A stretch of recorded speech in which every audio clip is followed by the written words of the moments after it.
네, 마쿠의 복음 두 번째 시간입니다. 깨진 곳은 들이받은 곳이다라는 제목으로 하나님 말씀 증거하겠습니다. 이제 다윗이 왕이 되었습니다. 사울이 죽었습니다.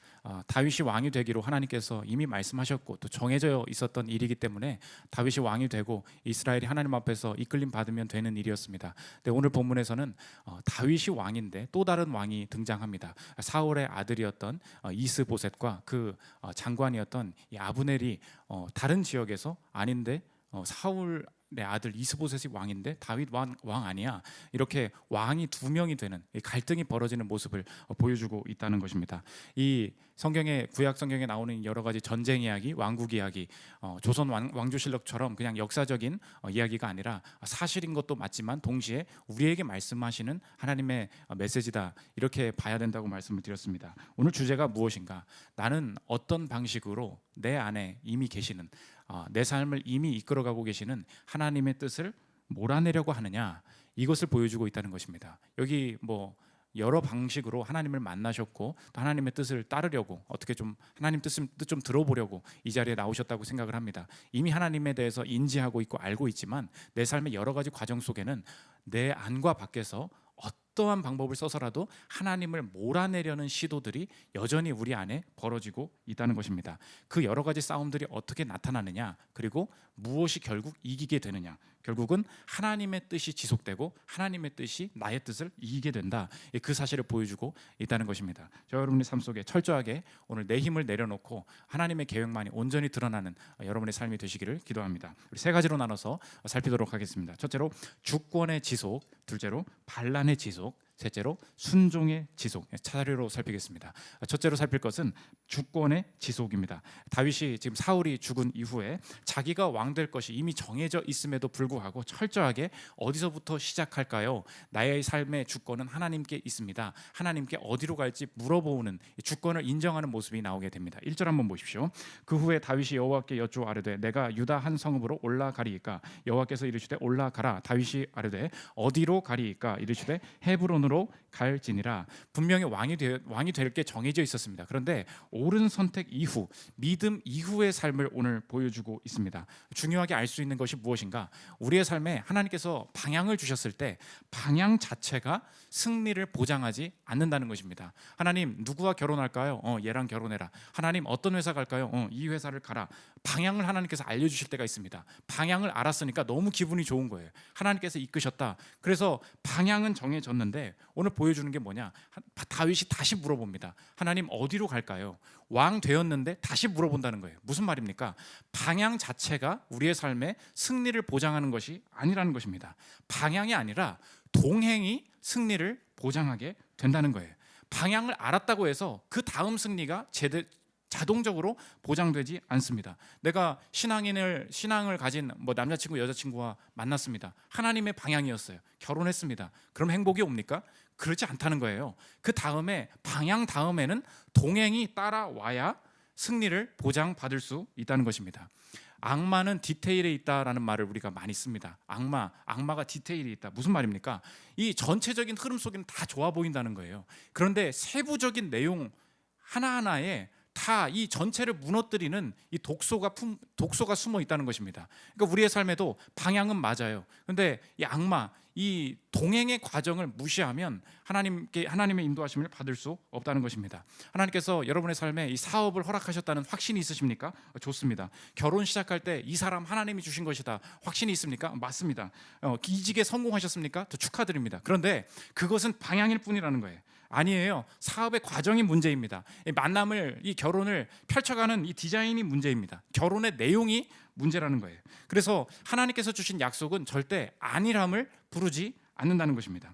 구체적인 지시를 받는, 구체적인 동행까지도 하나님 앞에 맡기는 여러분들 되시기를 축원합니다. 문제는 뭐냐? 이 동행하는 와중에 하나님의 약속, 내 삶에 흐르는 하나님의 약속을 방해하는 영적인 움직임이 나타나고 있다는 것입니다. 오늘 본문은 우리의 삶에 흐르고 있는 영적인 구조를 드러내서 보여주고 있는 건데, 하나님의 약속, 다윗이 왕이 될 거다라는 이 약속이 내 삶에 쭉 흐르고 있다는 거예요. 그런데 억지로 이 약속은 안 이루어질 거야, 이 약속은 필요 없어, 이 인도하심이 틀어지게 만드는 다른 계획들이 우리 안과 밖에서 여전히 싸움이 일어나고 있다는 것입니다. 오늘 왕이 정해졌어요. 근데 다른 지역에서 이 사울의 아들이었던 이스보셋이 왕이다. 그래서 이 군사령관이었던 아브넬이랑 같이 다윗 진영 쪽으로 일부러 왕을 세운 다음에 쭉 가까이에 가요. 그러더니 야 12대 12로 맞짱 뜰래? 이렇게 그냥 갑자기 싸움을 걸기 시작한다는 것입니다. 물리적으로 어떻게든 그냥 찍어 누르려는 삶의 시도가 있다는 것입니다. 8절부터 한번 보십시오.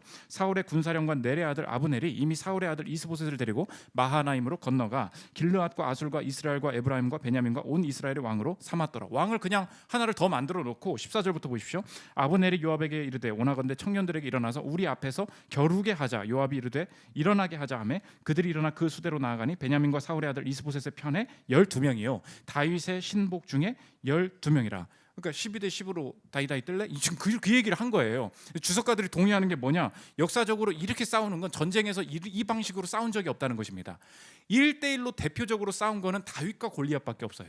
전쟁이 그냥 공식적으로 일어나야 되는데 동의하는 게 뭐냐면 쓸데없는 싸움이었다는 거예요. 그냥 왕 하나 세워놓고 이 다윗이 왕 되려는 시도를 물리적으로 무너뜨리기 위해서 일부러 그냥 싸움을 걸기 시작했다는 것입니다. 이 싸움 때문에 이 360명이 그 이후에 보면은 사울과 이스보셋 이 군사들이 다 패배하는 모습을 보게 됩니다. 단순한 전쟁 기록으로 보지 말라고 그랬습니다. 우리 안에서 일어나는 두 싸움으로 보면 이 본문이 완전히 이해가 된다는 것입니다. 내 삶에 무슨 싸움이 벌어지고 있다는 것이냐? 하나님의 약속이 흘러요. 하나님의 인도하심이 분명히 흐르고 있다는 것입니다. 그런데 동시에 내 안에서 내 밖에서 아니야. 그냥 내 뜻이 맞다니까.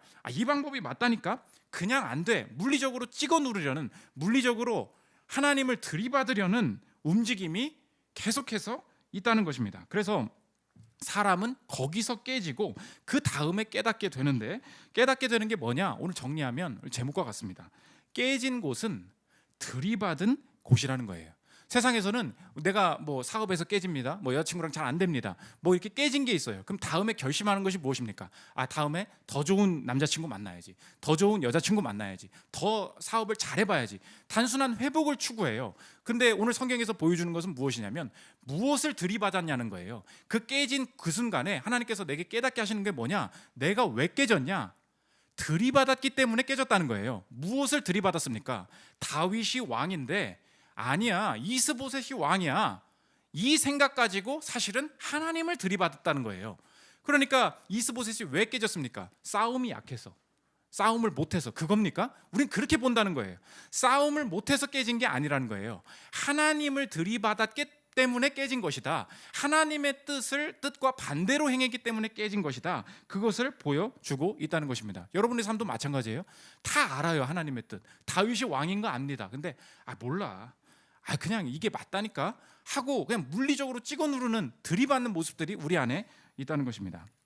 요즘 저 다 이제 목사님 몰래 투자하시는 분들 다 많이 있지 않습니까? 뭐 부동산 투자도 하고 주식 투자도 하고 코인도 하고. 근데 어떤 분, 저도 이제 경영학과 나왔으니까 주변에 투자하는 분들이 많이 있어요. 그러면 이제 얘기도 듣고 그러면 어떤 분이 나도 이제 투자를 좀 제대로 공부해야겠다 싶어서 주식 투자를 열심히 성실하게 했다는 것입니다. 내가 진짜 투기를 하지 않고 제대로 좀 공부해서 좀 해보고 싶다. 그런데 기도하면서 이 투자를 하기 시작하는데 처음에는 당연히 손실도 보고 이렇게 하죠. 손실도 보고 수익도 보고 이렇게 하는데 점점 이 손실의 폭이 계속 커지더라는 거예요. 그래서 더 많이 기도를 하는데 손실의 폭이 계속 늘어난다는 것입니다. 이게 어찌된 일인가? 내가 열심히 해보려고 하는데 잘 안 돼가지고 계속 손실을 봐서 이게 도대체 어디까지 가려나? 성실하게 열심히 했는데 최근에 보니까 내가 잃은 돈을 다 이렇게 합쳐보니까 한 1,000만 원 넘게 잃어버렸다는 것입니다. 근데 하나님이 왜 이렇게 잃게 하시나? 왜 이렇게 깨지게 하시나? 그래서 어떻게 좀 하나님 이것 좀 복구해 주셨으면 좋겠습니다. 어떻게 뭐 한 방 좀 주셨으면 좋겠습니다. 이렇게 하고 있는데 하나님이 이 손실의 금액을 보면서 새로운 마음을 확 주시더라는 거예요. 무슨 마음을 주셨냐? 하나님은 나의 필요보다 1,000만 원이나 더 주셨던 분이었구나. 이걸 깨달았다는 거예요. 내가 맨 처음에는 손실의 폭이 늘어나니까 하나님 왜 내가 손실을 보게 하십니까? 이걸 계속해서 물어봤다는 거예요. 근데 역으로 하나님께서 내 인생 전체를 보게 만드시는 게 뭐냐? 너 지금 1,000만 원 잃었다고 생각을 하지. 근데 다시 생각해봐라. 너가 지금 1,000을 잃었는데 네 인생이 멀쩡해. 너가 처음에 이 투자를 시작할 때 너의 생각이 무엇이니?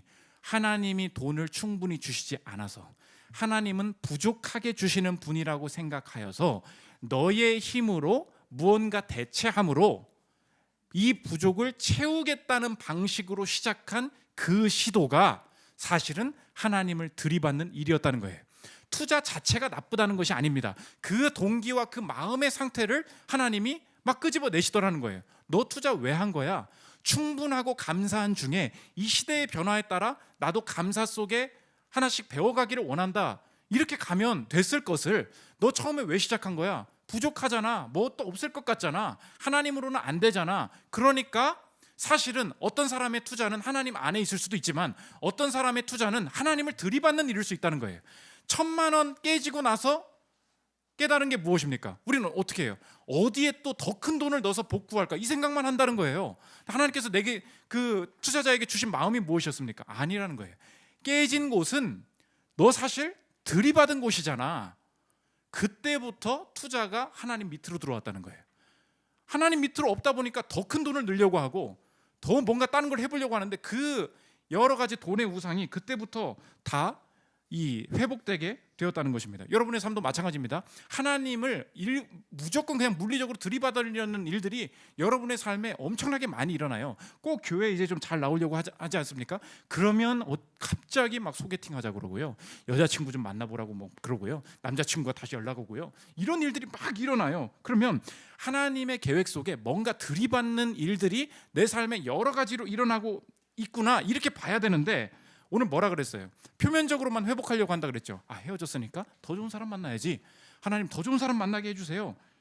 근데 꼭 말하는 게 나중에 이제 깨닫게 되는 게 있어요. 내가 왜 헤어졌냐? 왜 깨졌냐? 오늘 사실 뭐라는 거예요?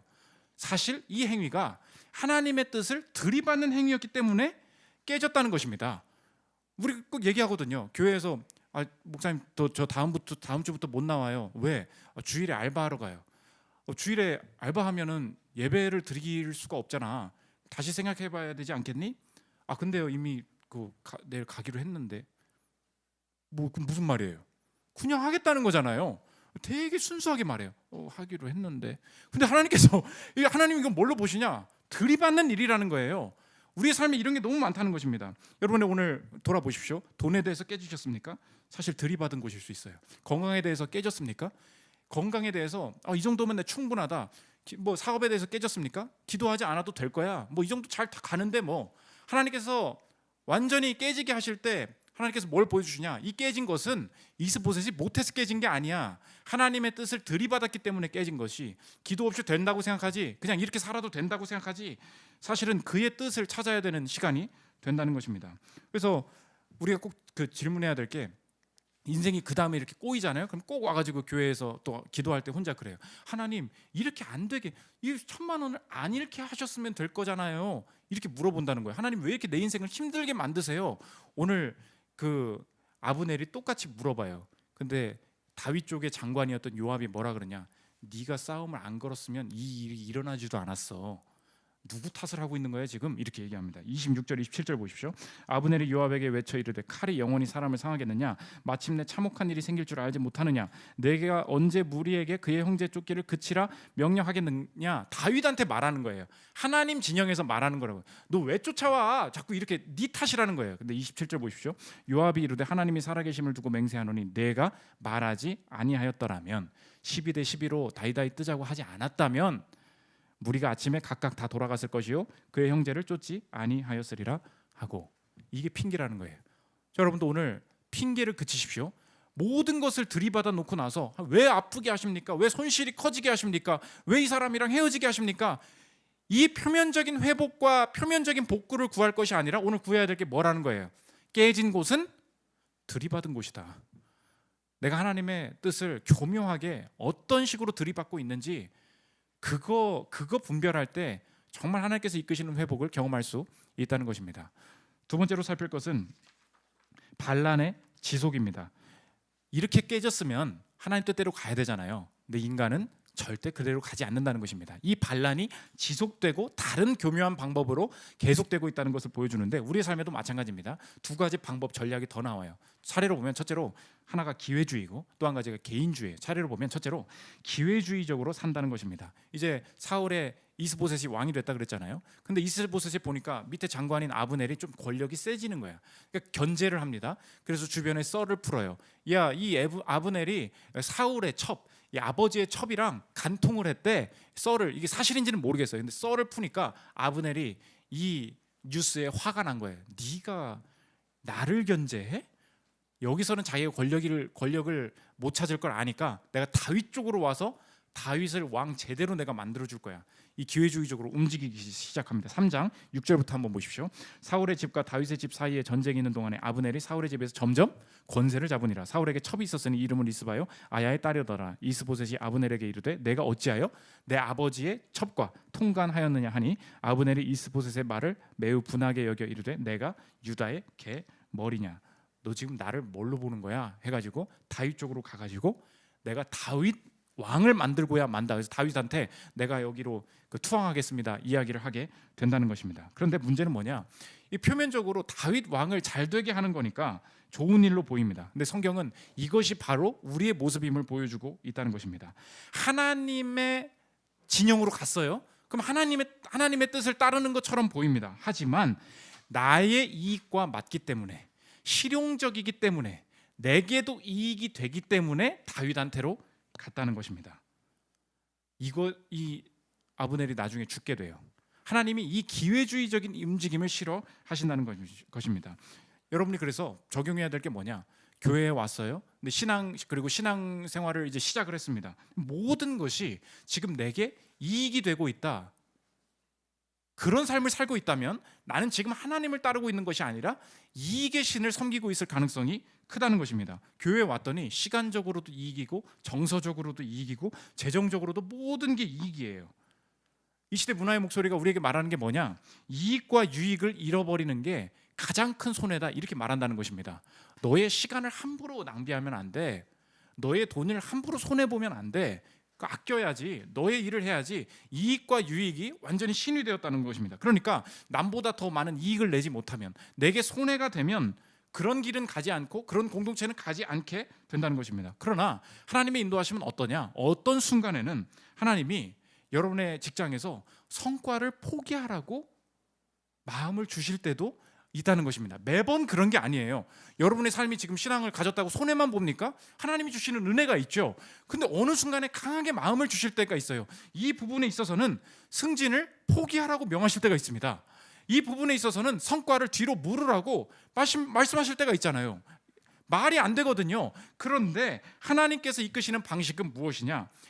하나님께서 이끄시는 손해를 통해 이익을 보게 하시는 것, 이 길이 분명히 있다는 것입니다.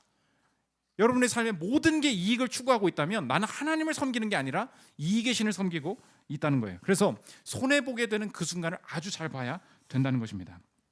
잃으면서 얻는 것을 경험해 봐야 되는데, 우리 교회에 이제 제가 동의를 얻었습니다. 동의를 얻고 얘기를 하는 거예요. 우리 교회에 우리 기타 치고 계신 우리 이재왕 형제님이라고 계시지 않습니까? 아티스트가 다들 어렵죠. 레슨하고 내가 콘서트하고 이렇게 크게 되지 않으면 재정적으로 어렵습니다. 그런데 저희 교회의 원칙은 이 음악이나 우리 교회에 어떤 헌신을 할 때 따로 페이를 하지 않습니다. 근데 많은 곳에서 이제 아티스트들, 그다음에 음악을 하는 것에서는 전공자이기 때문에 페이를 한다. 근데 저는 아무리 생각해도 이제 좀 안 하는 게 좋겠다라고 생각한 게, 그러면 음식은 헌신 아닌가요? 리더는 헌신 아니에요? 여러 가지 주차 봉사는 허튼 그러니까 전공이 아닌 일이니까 이거는 돈 안 줘도 되는 일입니까? 그러지 않잖아요. 그러니까 음악에 대해서도 우리가 그냥 자발적인 헌신으로 하자. 근데 다른 교회는 사실 많은 부분에서 페이를 하고 있습니다. 그래서 모든 거의 크리스천 아티스트들이 가가지고 큰 교회에서 이렇게 돈 받으면서 연주해주고 그런 거 되게 많이 해요. 재왕 형제가 그걸 모르겠냐고요. 근데 이제 우리 교회 한 7년 전에 온 거예요. 근데 아무리 목사님을 쳐다봐도 돈을 안 주잖아. 저희 안 준다고 원칙을 정하기도 했고. 그러니까 마음속에 어떤 마음이 들었겠습니까? 저도 그랬을 것 같아요. 이 교회에 남아 있어야 하나. 내가 돈이 있으면 상관이 없는데 내가 인생이 너무 어려운 거예요. 그러면 다른 교회 그냥 등록해가지고 돈 벌면서 다닐 그런 게 낫지 않나. 아무리 봐도 저랑 고등학교 때 교회를 같이 다녔거든요. 하나님께서 이 교회로 붙여주신다는 그런 느낌이 있는 거예요. 다니면 어떻습니까? 다닐수록 사실 손해잖아요. 그런데 그렇게 그냥 마음속에 많이 참았을 거라고 생각합니다. 근데 우리 교회 이제 2층이 생겼잖아요. 근데 2층에서 우리 교회 그 인터넷 강의로 한국 교회를 섬기는 일들도 있고 해서 스튜디오를 하나 만들었는데 그 스튜디오가 그 영상만 될 뿐만 아니라 음향이 되거든요. 그래서 광염교회에서 막 장비도 그냥 거의 뭐 거저 다 주셨기 때문에 몇 천만 원짜리를 2층 한번 가면서 보세요. 재홍 형제 스튜디오가 만들어져 있어요. 몇 천만 원짜리거든요. 거기서 제가 이제 그 우리 교회 이제 팀장이에요. 팀장. 영상도 좀 담당을 해주고 음향도 좀 담당을 해주고. 제가 재홍 형제한테 물어봤습니다. 재홍 형제님, 그 주변에 아티스트 중에 이렇게 스튜디오 가지고 이렇게 지가 운영하고 뭐 이렇게 마음대로 할 수 있는 이런 걸 가지고 있는 공간이 있는 사람, 재홍 형제가 제일 빠르죠? 내가 제일 빠르다는 거예요. 그래서 제가 그랬어요. 재홍아, 이제 우리 교회는 너 없으면 안 돼. 그랬더니 아, 목사님, 저는 목사님 없어도 되는데요, 스튜디오는 없으면 안 된다고. 목사님 없어도 되는데 나 이거는 이제 없으면 안 된다고. 뭐 그렇게 말도 안 되는데 반항하는 그런 말을 하길래 그랬는데, 여러분 보십시오. 어떤 순간에는요 하나님이 벌게 하시고 이익이 되는 게 있다니까요. 근데 이상하게 하나님이 이렇게 막으시는 게 있어요. 막 계속 손해만 보고 뭐가 이렇게 안 풀리고, 근데 계속 꾸준히 하게 하시고. 그런데 나는 이익의 신을 섬기지 않는다. 기회주의적으로 나 다윗한테 가가지고 뭐 잘할 거야, 뭐 이익을 바라고 다윗을 섬기는 거예요. 이익을 바라고 내가 교회에서 헌신하는 거예요. 그거 아니라는 것입니다. 하나님의 뜻이다 그러면 손해 보는 일도 가는 거예요. 손해를 보면서 이익을 보는 경험을 해야 된다는 겁니다. 저도 솔직히 마찬가지예요. 제가 이거 오늘 온다고 했었는데 안 온다고 해서 안 왔길래 제가 하는 건데, 저도 어느 교회에 가가지고 이렇게 강의하고 설교하고 하지 않습니까? 그러면 10만 원, 20만 원 이렇게 강사비를 받을 때가 있습니다. 그러니까 그거 가지고 책 사보고 그거 가지고 뭐 신방도 하고 이렇게 그런 소소한 사역 비용으로 사용하게 되는 거죠. 그게 최소한의 이렇게 그 강사에 대한 위로거든요. 근데 어느 곳에 갔더니 학교를 가니까 사례비를 전혀 주지 않는 거예요. 계속 와달래. 그러니까 계속 자주 불러. 그래서 저도 처음에는 깜빡 잊으셨나 보다 그렇게 생각을 했어요. 근데 다음번에 갔는데 안녕히 가시래. 다음번에 또 갔는데 안녕히 가시면 된대. 그래가지고 이렇게 나오는데 제가 뭐 그게 뭐 대단한 돈이라고 뭐 그러겠습니까? 근데 오는데 제가 이 같은 마음이 드는 거예요. 나 여기는 계속 와야 되겠다. 왜냐하면 저희 꿈이 그 고등학교 강당에서 예배 드리는 게 꿈이거든요. 이렇게 강당에서 열심히 예배 드리면 좋겠다. 뭔가 이 학교를 계속 섬기라는 마음이 계속 드는 거예요. 그럼 어떡합니까? 돈 안 주면 안 갈 거예요. 이렇게 해야 됩니까? 어느 순간엔 그래야 될 때도 있겠지만 그게 아니에요. 하나님께서 뭔가 마음 주실 때 손해를 통한 이익 분명히 있다는 것입니다. 여러분 물을게요. 어떻게 여러분 손해라는 게 있어야 돼요. 내 계좌에 타격이 없는데 어떻게 그게 헌금입니까? 그렇죠. 어떻게 내 피로나 내 체력에 타격이 없는데 어떻게 그게 물리적인 헌신입니까? 내가 포기해야 될 스케줄이 없는데 어떻게 그게 헌신입니까? 절대 그렇지 않아요. 그래서 오늘 결론이 뭐냐? 이익의 신은 죽는다는 거예요. 아브넬이 죽어요. 27절 보십시오. 아브넬이 헤브론으로 돌아오며 요압이 더불어 조용히 말하려는 듯이 그를 데리고 성문 안으로 들어가 거기서 배를 찔러 죽이니 이는 자기의 동생 아사엘의 피로 말미암음이더라. 아브넬이 요압 장군의 동생이었던 이 아사엘을 옛날 싸움에서 죽였거든요. 그게 이렇게 될 줄 몰랐지. 근데 이게 운 나빠서 죽은 게 아니라 성경은 뭐라 그러냐? 이익 따라가다가 죽었다는 거예요. 다윗을 섬겼는데 죽었다는 거예요. 여러분 마찬가지입니다. 하나님을 섬겼는데 무너진다는 거예요. 왜요? 하나님이 이익되니까 섬기는 거잖아. 오늘 하나님께서 손해의 방향, 헌신의 방향으로 부르신다면 순종하십시오. 분명히 이익 주시기 위함이다. 그 확신 가운데 걸어가야 한다는 것입니다. 두 번째, 개인주의라는 거예요. 개인주의는 뭐냐? 오늘 이 다윗 진영의 요압의 얘기인데 요압이 동생이 죽은 거예요. 전쟁 중에 죽었습니다. 그런데 이 죽인 아브넬이 내 눈앞에 보이는 거야. 걸어오는 거야. 다윗 편으로 오겠다고. 요압의 눈의 입장에서 생각해 보십시오. 누가 오는 거예요? 내 동생 죽인 놈이 오는 거예요. 근데 전쟁에서 죽은 것이라서 이게 합당한 죽음이거든요. 그러면 개인적으로 복수하면 안 돼요. 그런데 너 하나님의 뜻이고 말고 너는 내가 죽인다. 그래서 몰래 죽여버리는 거예요.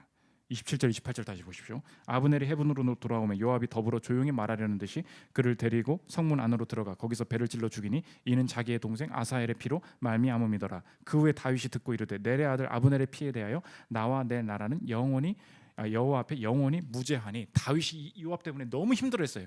너는 걔를 왜 죽이냐? 그 하나님 뜻 아닌 거 알잖아. 이게 무슨 뜻입니까? 개인주의라는 것을 오늘 성경에서 정의하면 이것입니다. 나의 개인적인 아픔 때문에 하나님의 거시적인 계획을 거부하려는 마음, 이게 개인주의예요. 개인주의가 뭐라고요? 하나님의 뜻대로 살아가다 보니까 내 삶에 상처도 있죠. 내 삶에 불안도 있죠. 내 마음에 안 듣는 것도 있죠. 한도 있죠. 그러다 보니까 이걸 회복하는 게 가장 중요하고 하나님의 거시적인 계획 그런 건 없어. 그걸 거부하려는 마음. 지금 다윗이 힘들어했다 그랬어요. 요압이 다윗을 힘들게 하고 있다는 거예요. 우리도 마찬가지라는 것입니다. 내 상처, 내 어려움이 이것만 너무 커지다 보니까 하나님께서 주시는 거시적인 계획이 전혀 보이지 않다는 것입니다. 여러분 꼭 기억하십시오. 그리스도인의 삶은 나의 삶을 만들어가는 것이 아니라 그의 계획을 따라가는 거예요. 그러니까 나의 삶이 제대로 만들어지지 않을 때도 있다는 것입니다.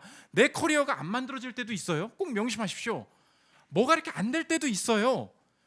근데 그게 아니에요. 거시적인 계획이 있기 때문에 갈 수 있다는 것입니다. 우리 화상을 당했던 그 자매 중에 몇 년 전에 많이 알려졌죠. 이지선 자매라고 계시지 않습니까? 그 지선아 사랑해라는 책도 썼고, 그분이 대학교 4학년 때 옆에 학교에 오빠가 다니니까 오빠랑 대학교 다 끝나면 집에 그냥 같이 차 타고 이제 집에 돌아가는데 빨간불이어서 쭉 서 있는데 뒤에 그 소주 5병 먹은 어떤 운전자가 브레이크를 밟아야 되는데 악셀을 밟으면서 이 차 뒤를 들이받은 거예요. 그냥 전속력으로 들이받으니까 이 차가 그냥 중앙선을 튕겨나가면서 차에 부딪히기 시작하는데 7중으로 왔다 갔다 중앙선을 넘어가면서 계속해서 왔다 갔다 하다가 차에 불이 나버린 거죠. 그래서 한 40분 수술하고 온몸이 만신창이가 되지 않았습니까? 그런데 그걸 어떻게 이겨요? 하나님을 믿는 사람이었습니다. 어떻게 할 거예요? 근데 이번에 그분이 또 에세이를 썼는데 꽤 괜찮은 해피엔딩이라는 책이 있습니다. 근데 나의 인생을 정의하기를 뭐라 그러냐? 나는 사고와 헤어진 사람이다. 멋있는 표현을 씁니다. 한번 들어보십시오. 나는 사고를 당한 사람인가 아니면 사고를 만났지만 헤어진 사람인가?